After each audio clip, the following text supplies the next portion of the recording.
Hello, everyone. Welcome to Conversations with Sekani, a podcast for people in their 20s who are trying to figure out life and not get lost along the way. Today's guest is Kimberly Spencer, founder of Crown Yourself and CEO of Communications Queen, a certified high-performance business coach, visibility strategist, TEDx speaker, and best-selling author of Make Every Podcast Want You, named one of the top books to change your life in 2024. Wow. From selling glitter water at 5 years old to becoming an award-winning screenwriter, certified Pilates instructor, pageant title holder, and e-commerce executive with a successful exit, Kimberly's journey is a masterpiece in carving your own path instead of fitting into someone else's mold.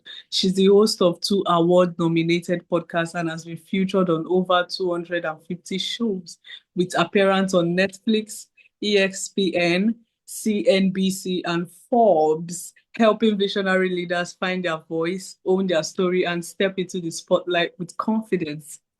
Kimberly, welcome to Conversations with Sekani. It's a It's pleasure to have you here. Thank you so much for having me. It's such an honor. I love the fact that your podcast focuses on people in their 20s navigating life because I look back, I'm 37 now, and I'm like to think it was like, oh, I started being an entrepreneur 17 years ago, like 18 years ago now. I started at 19 years old. It's wild to me. Wow. While I was reading like your intro, I was wowed. I was blown away. I'm like, oh my God, it's actually a pleasure, right? To, be talking with you. And yeah, I am looking up to you. I don't know if I've told you that before, but I'm looking Thank up you to so you actually. much. I am honored. Oh, thank you. So yeah, I can't wait for you to share so many advice with us. I really need to hear it. And starting from the beginning, right? Identity and direction. So you've invented yourself many times. How can young adults figure out who they really are without feeling lost? Mm. I think the biggest thing is not being too hard on yourself that you haven't figured it out by like 20. Um, because we're all on a path of learning and growth. And it's funny, I have three young kids. They're 8, 4, and 1 years old. And we live in Texas now. And here in Texas, people get married very early. And at 25, it takes until the age of 25 for your prefrontal cortex in your brain to be fully developed. Your prefrontal cortex Mm. navigates logic and reason. I don't think it's a surprise that I met my amazing husband, baby daddy, and like love of my life when I was 24 going on 25. Prior to that, I'd made several relationship mistakes, including pulling a Britney and running off and getting married and then quickly realizing that was a mistake. So I think that giving yourself grace in your 20s that you don't have to have all the answers. You're allowed to pivot. I mean, I started out thinking that Hollywood was my dream, thinking that like being the Clint Eastwood of the female Clint Eastwood was my goal, being the screenwriter, actor, director, producer. And that was my vision. And I chased after that vision. I fully went for it. I then also found that, in Hollywood, you kind of need a bridge job. And I didn't want to wait tables. Not that there's anything wrong with that, but I just wanted something that I could have more agency over in my own time. And that was where I found Pilates. And I just let my curiosity lead me to the next step. And I found Pilates. I at the time was still struggling with a 10-year battle with bulimia.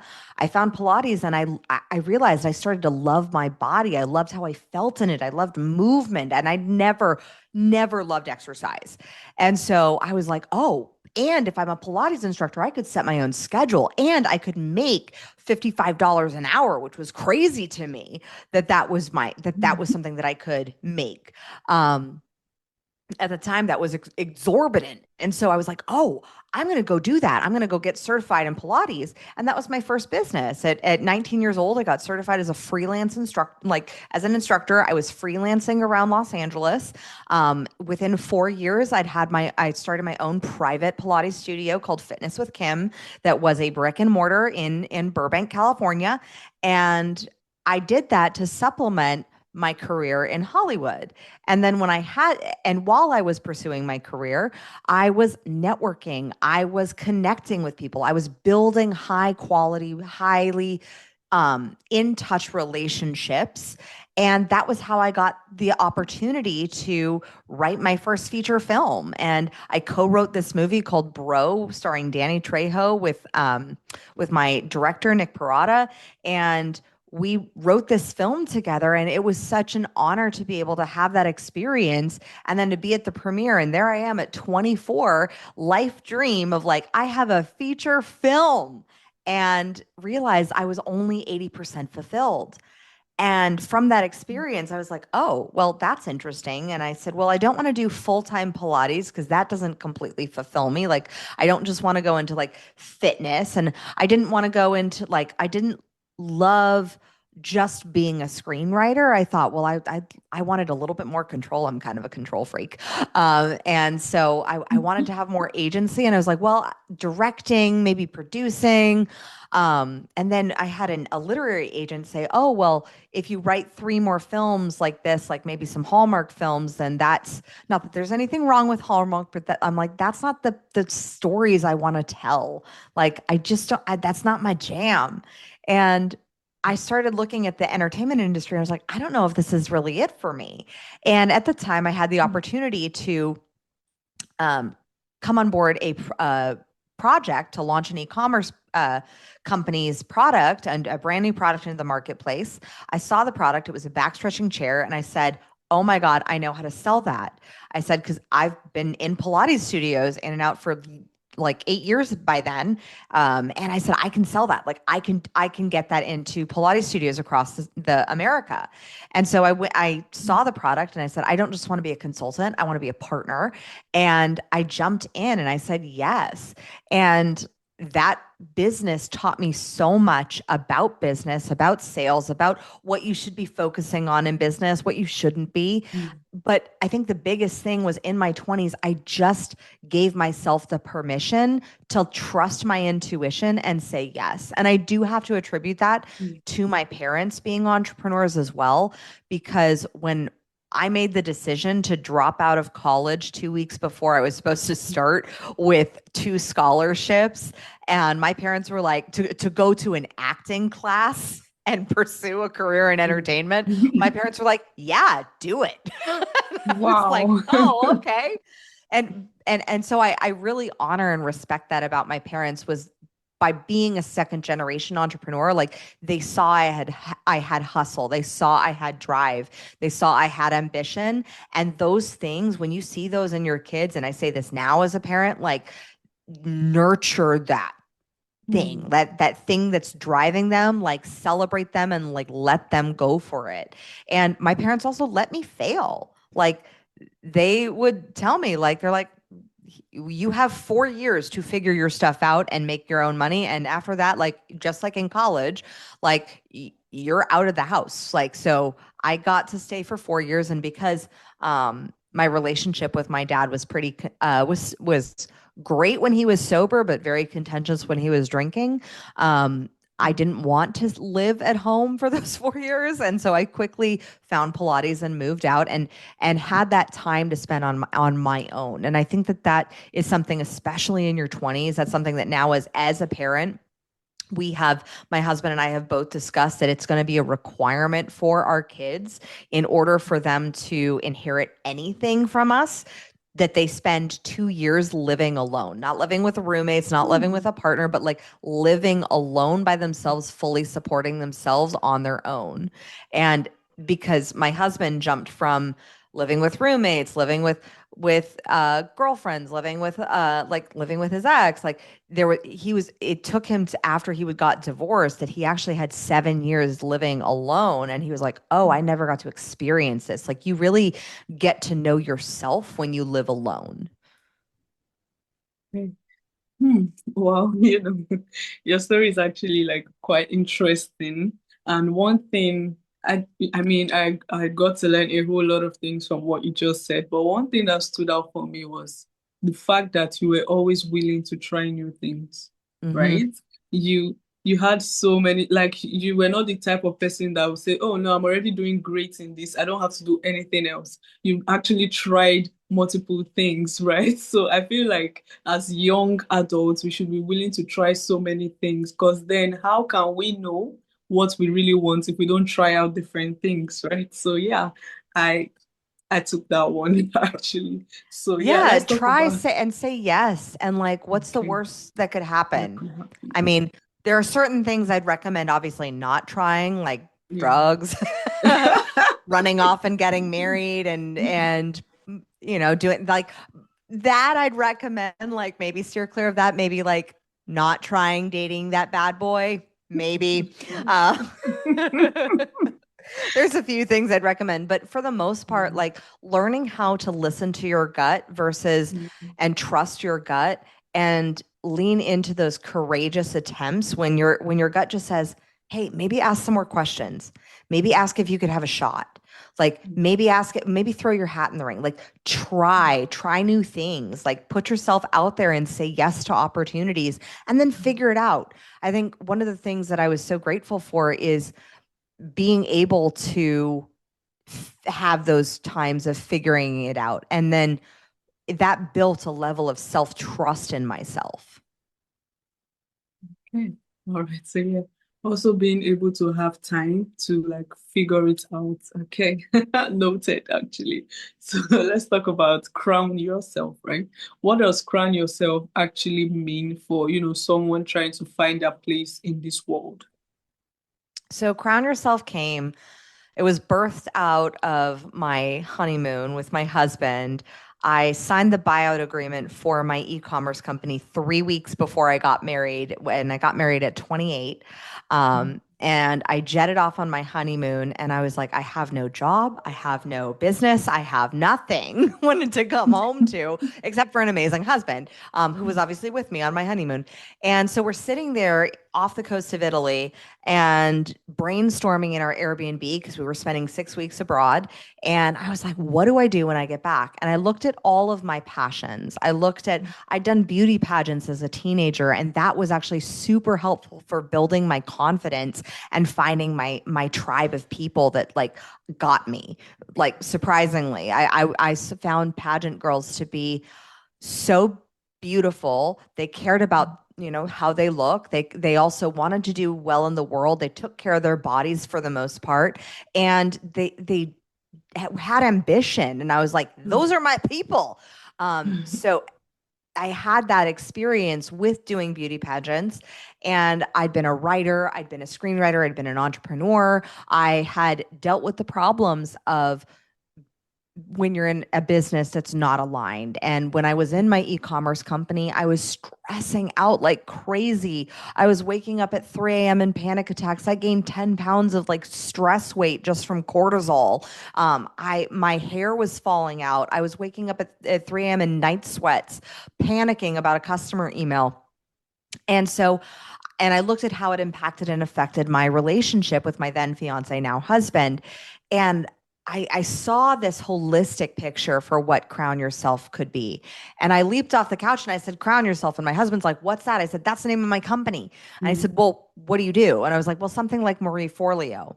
But the concept of Crown Yourself really comes from the idea that when you look at royalty, there's no one in their life that's going, oh, you're not going to ascend to the throne. Like you are trained from the moment that you're born as a sovereign leader and a sovereign head of state to run a country just because you're born. Like imagine if we had the same confidence as children that when we said we wanted to do something, our families fully backed that and were like, yeah, let's go for it.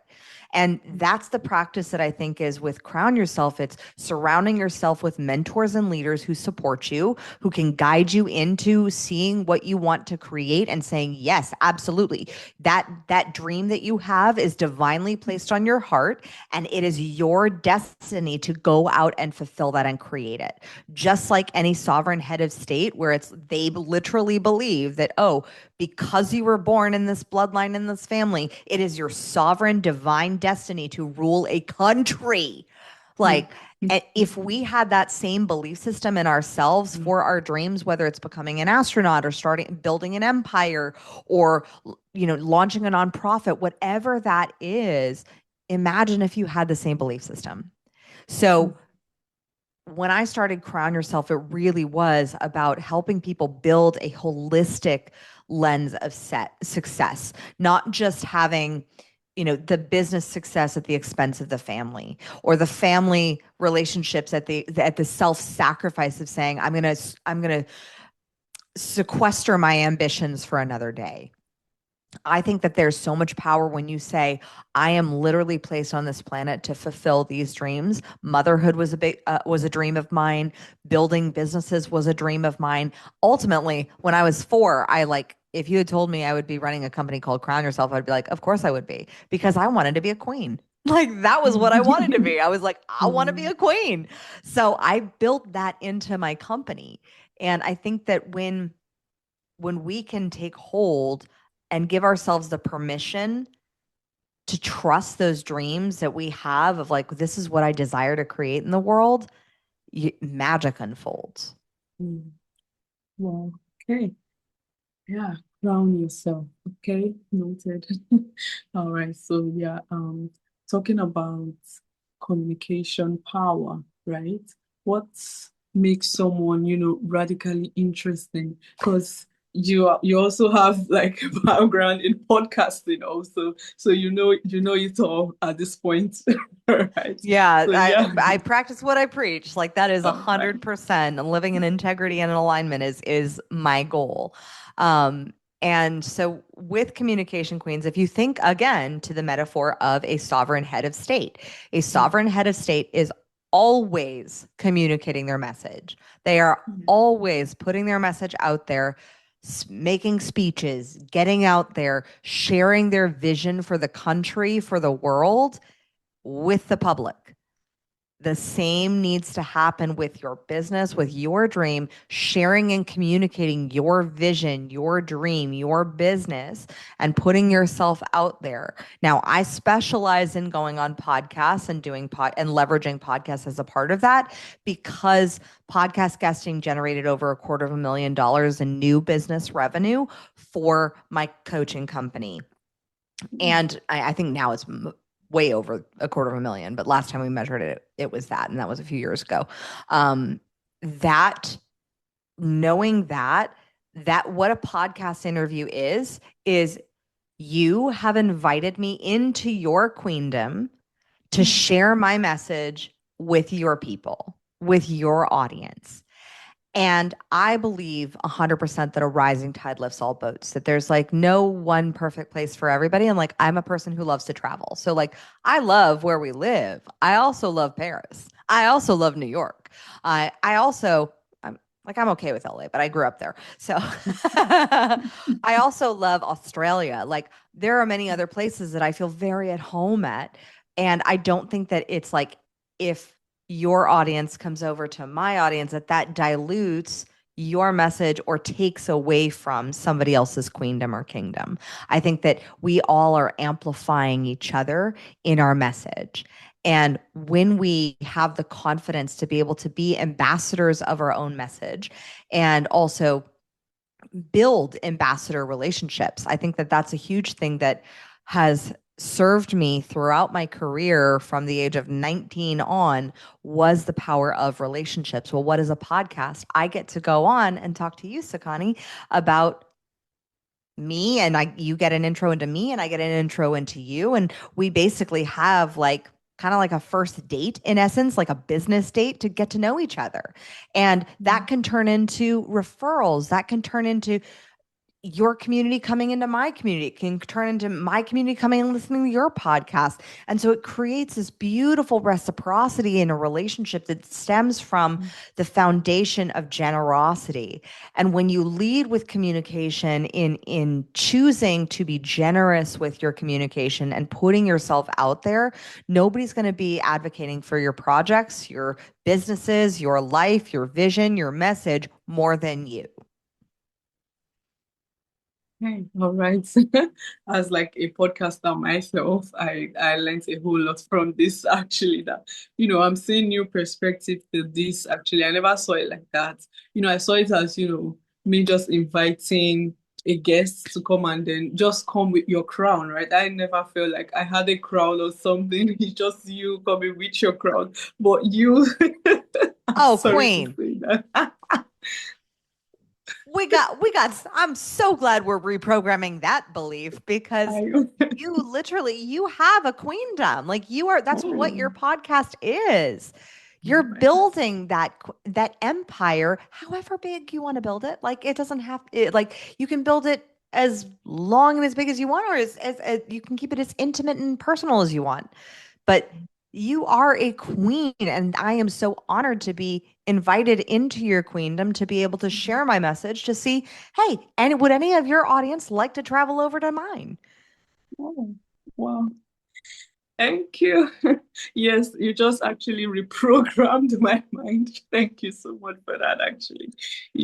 This made me started thinking of confidence, right? And then visibility. Because, many young people of my age, I personally, yeah, I struggle with, imposter syndrome, right? So how do you advise us to, build confidence and feel ready in the world, basically? So I like to reframe imposter syndrome because if you think of a baby, my daughter is just starting learning how to walk.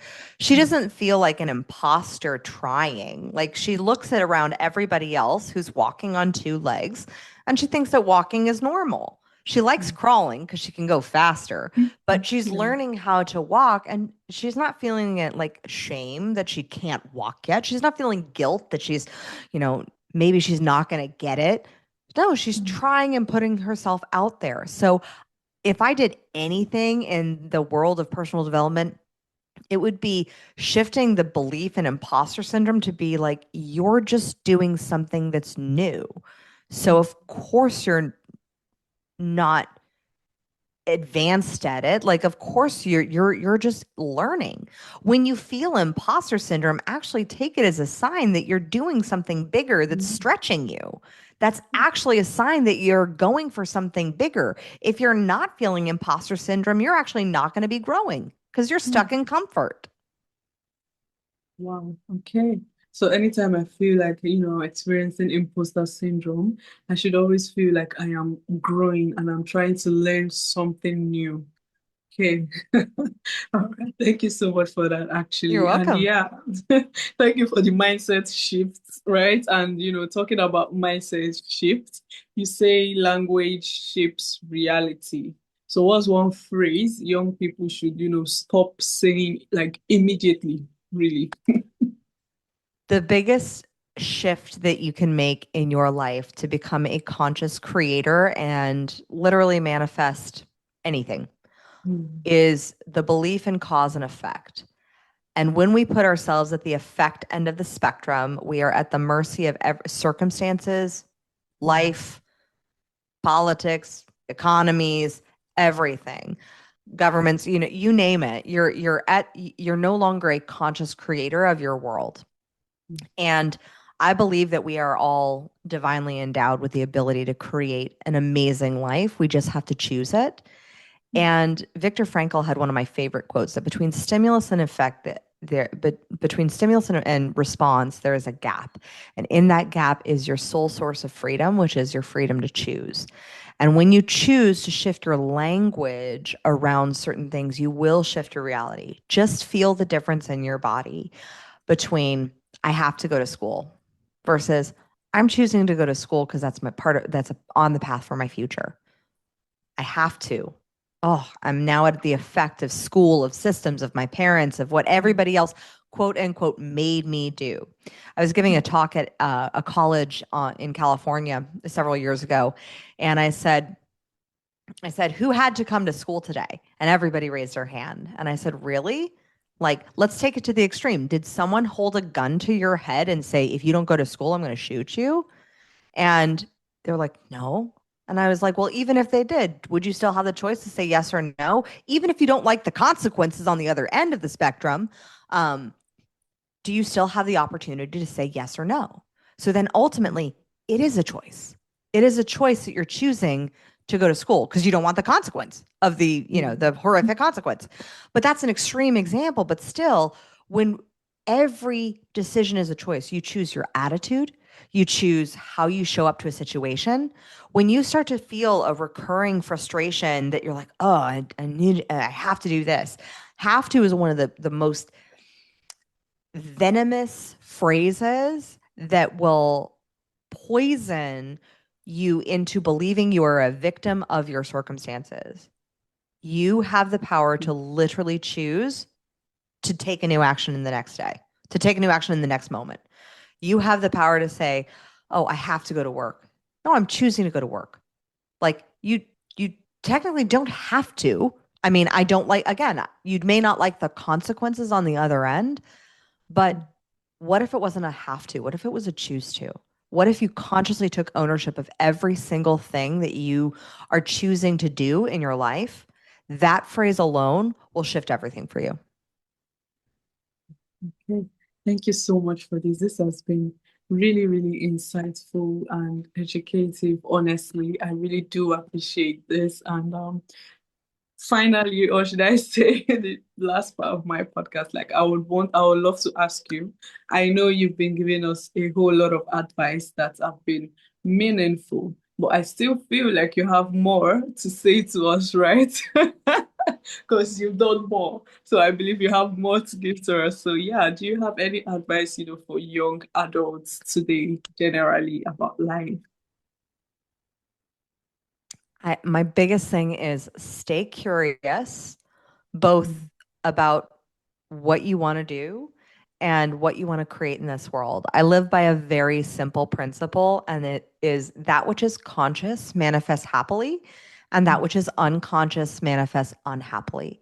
And if you accept the responsibility that you are the conscious creator of your life, and thus you are able to create, manifest, whatever way you want to call it, create the life that you desire, the business that you desire, the results that you desire in this world. I would not have gotten anywhere had I kept my mindset that I used to have, where I used to be at the effect of everything. I was a victim of my circumstances, my past experiences, past abuses that I'd experienced.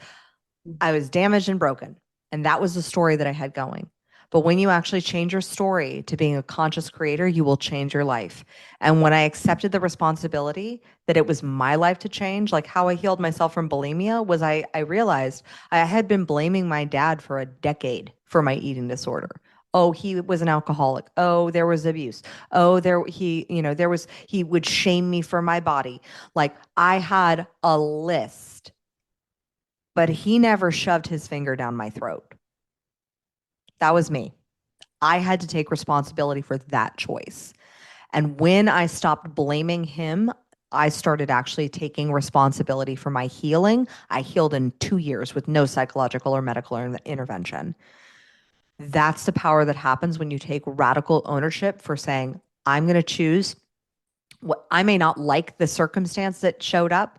I may not like the experience that I'm having right now, but what if I unconsciously created this so that I can grow, so that I can become who I am meant to be in this world, so that I can fulfill my divine destiny?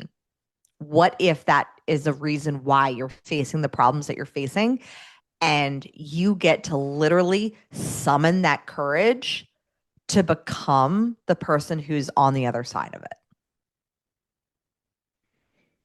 Hmm. Thank you so much for that, actually. It feels, I don't know if I should say it feels like I'm talking to like a big sister or something like that. And then you're giving me a whole lot of advice. I really do appreciate that, I'm actually. happy to be your big sister. Like, I'm an only child, so I adopt family members Oh, all over the world. I'm your Nigerian sister. Yes.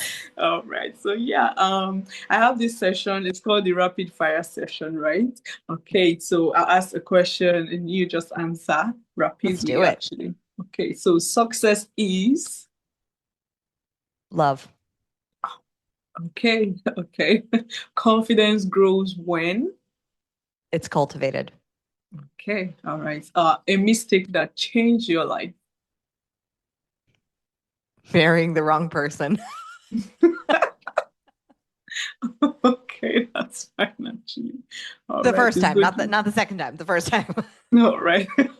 Well, at least it's going well now for you. So yeah, that's very good actually. So yeah, your advice to your 22-year-old self.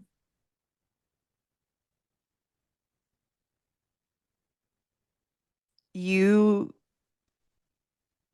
you get what you tolerate. Wow, you get what you tolerate. Okay. Hmm. One habit that upgrades your mindset. Gratitude. Like daily, like, but not just gratitude as in like, let me just write like surface level, like truly, fully feeling reverence for life, for everything, even for problems, like truly feeling reverence for, wow, like what a life I get to live. Okay. Right. So visibility or perfection. Visibility. Perfection is such an Okay. illusion. All right. Truly, actually. And yeah, podcasting or public speaking. I feel like they're both actually. I mean, podcasting is public speaking to me. So, I mean, I think it's kind of that it's the same. It's the same, actually. Yeah. And yeah, finally, right? Legacy means. Love. Like that's honestly, it goes back to love every time. And it sounds corny and it sounds cheesy and it sounds cliche, but there's a reason why things are cliche. Yeah. And yeah, legacy, if I leave, like, legacy is love because I want the success of my companies, like why I created Crown Yourself. It's if I'm only successful in business and my family is left by the wayside, that's not legacy to me. Like that, my greatest legacy is my kids, my business success, and the loving impact that the ripple that we made in the world. Right. Yeah. So thank you so much, Kimberly. This has been amazing. And where can listeners get to know more about you and what you do? If you love this podcast and you love listening to podcasts, then head on over to crownyourself.com/podcast and subscribe for weekly podcasts from yours truly. And if you want to learn how to leverage podcasts to get your voice out into the world, to use it to build your business, then go to makeeverypodcastwantyou.com for a copy of my book where you will get 10 free resources to help support you in getting booked on podcasts and getting your message out into the world. Okay, wow. All right. Thank you, Kimberly. I'll go check out your podcast now. Actually. Yes. I will. All right. So yeah, thanks, Kimberly. And to my audience, thank you for tuning in to Conversations with Sekani. It's a pleasure to have you guys here as well. And yeah, if this episode sparked something in you, make sure to share to someone who you think might need this and also subscribe so you don't miss out on any episode. Thank you, Kimberly. Do have a wonderful day. You too. All right.